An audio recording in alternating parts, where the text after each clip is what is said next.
السلام علیکم. امید ده چې ټول بروغ او جوړي. لا هر څه نه مخکې که چا زموږ چینل نوي سبسکرایب کړی نو مهرباني وکړئ چینل در سره سبسکرایب. زموږ د نن ورځې موضوع ده روزي خان او کا پیټر ډینکلیج. نوموړی روزي خان د خیبر پښتونخوا مانسیرې اوسیدونکی دی. روزي خان د پیټر ډینکلیج په شان څېره لري. پیټر ډینکلیج د امریکایي ډرامې گیم آف ترون اداکار ده. که گیم آف ترون مشهور امریکایي ډرامه مو لیدلې وي چې هر نوي سیزن ته لیدونکي کلونه انتظار باسي نو ضرور به پیټر ډینکلیج هم پیژنئ.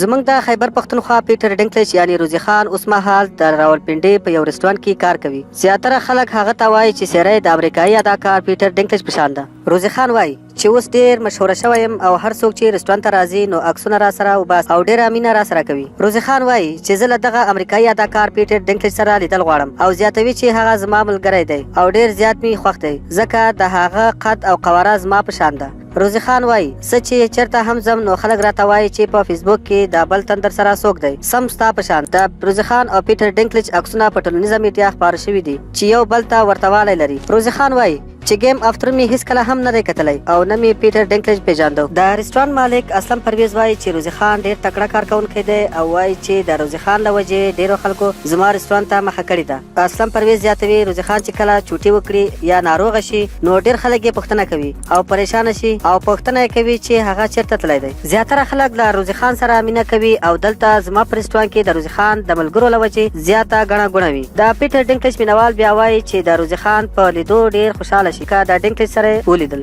که ویډیو مو خوښه شوې نو لایک او شیر یې کړئ. مننه.